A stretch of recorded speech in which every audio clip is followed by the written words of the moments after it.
Hi everybody, welcome back. We're into lesson number 3 of the basics of breath work. So today we're going to talk about stretching the lungs, stretching the muscles of the body that help us breathe, and making space for the lungs to expand. So your lungs are very elastic, and if you were to take them out of your rib cage, they would be a humongous volume. Okay, they would stretch very, very wide. The reason they can't stretch wide is because you have this cage of bones around you, and you also have tight muscles in the abdominals. Don't let the diaphragm expand. We might have tight Kegel muscles chronically, so we don't let that lower diaphragm expand. We might have a tight back where we don't let those rhomboids expand the back of the ribs. So the musculature and the bones around the rib cage, around the lungs, are what stop us from taking a deep breath. So there's several ways to help with this. Number one is stretching. Okay, your primary breathing muscles are your diaphragm, your middle diaphragm, and your abdominal muscles, and also your intercostals. So when we talk about stretching these muscles, you can find all kinds of videos on YouTube, or if you're a yogi, yours is going to be very simple for you, just with one exception. So when we talk about stretching the lungs themselves, we always want to stretch on a full lung. So what I mean by that is, if we're going to stretch out the intercostals, usually we'll do a side bend, yeah, like this, or like this. However, when we do traditional yoga, usually we will exhale when we bend to the side or bend forward. In a lung stretch or with a breathwork training stretch, you actually keep your lungs full. And what that does is it starts to press pressure against the inside of the rib cage as well as the outside while it's stretching. So you really get to make space for the air to come in on both sides. So let's try this, a real simple stretch. Inhale up. Exhale, place the right hand on the mat, reach the left arm over to the right. Really anchor your left hip onto the mat and really stretch the intercostal muscles, the muscles between your ribs, as wide as you can. Close your eyes, and you can even visualize this. It's a very nice visualization to help you with your interoception. So exhale all your air out now. And inhale fully.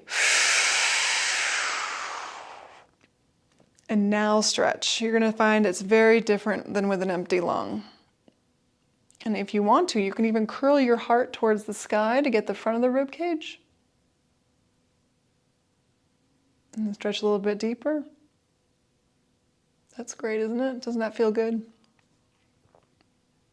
Exhale. Now take a deep breath with all those 5 chambers. Notice what's different. I feel a lot more opening on this side of my body. Okay, let's do the other side. Inhale. Exhale to the left. Anchor that right hip down. Now, just before we start doing the full lung, find your level of stretch and really anchor that hip down. Find space between the intercostals.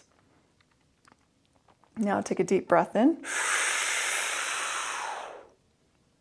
And stretch a little more. Curl your heart towards the sky.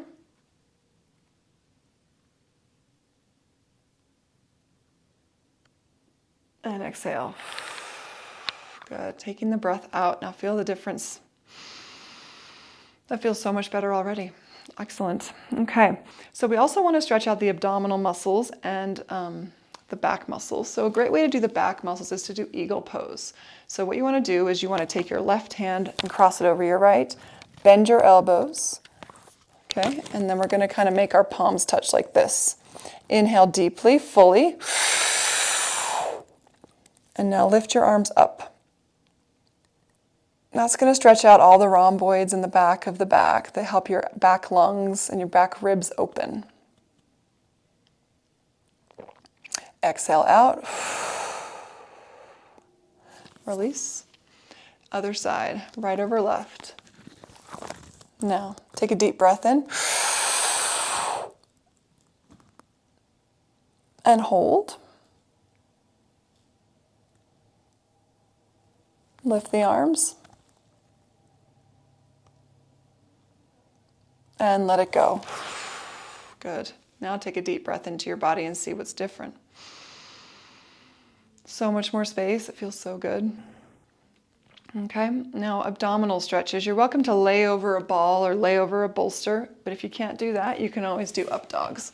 Okay. Up dogs with full lung is quite fun to do. So we'll start on our belly. We'll exhale all the air out. Inhale fully. Lift up. And let your belly just hang. And you're welcome to just put your legs on the ground like this if that's too hard on your low back. You can look over each shoulder, helping with that stretch of the rib cage. But you're really aiming for your abdominals to stretch and your psoas muscle. Your psoas muscle is the deepest muscle of your abdomen. It's known as the fight-flight muscle. So when it's tight, we can't breathe very deeply, first of all. And secondly, we tend to be stuck in a fight-flight mode.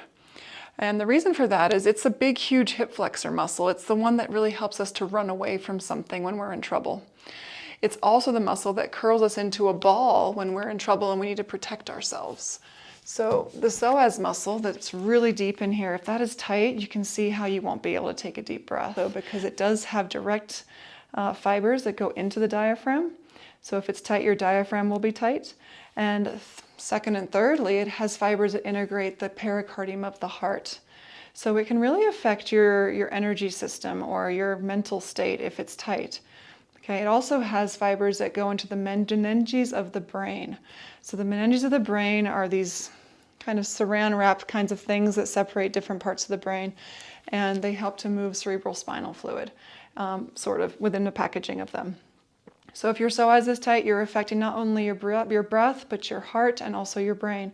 So you can see why it's really important to stretch that particular area of the body if you tend to be in chronic anxiety or chronic fight-flight. Okay, and it's also going to help you take a deeper breath. So that's how you stretch your breath. In the next video, we're going to go over what to do if your diaphragm is not strong. So stay tuned. All right, ciao, ciao.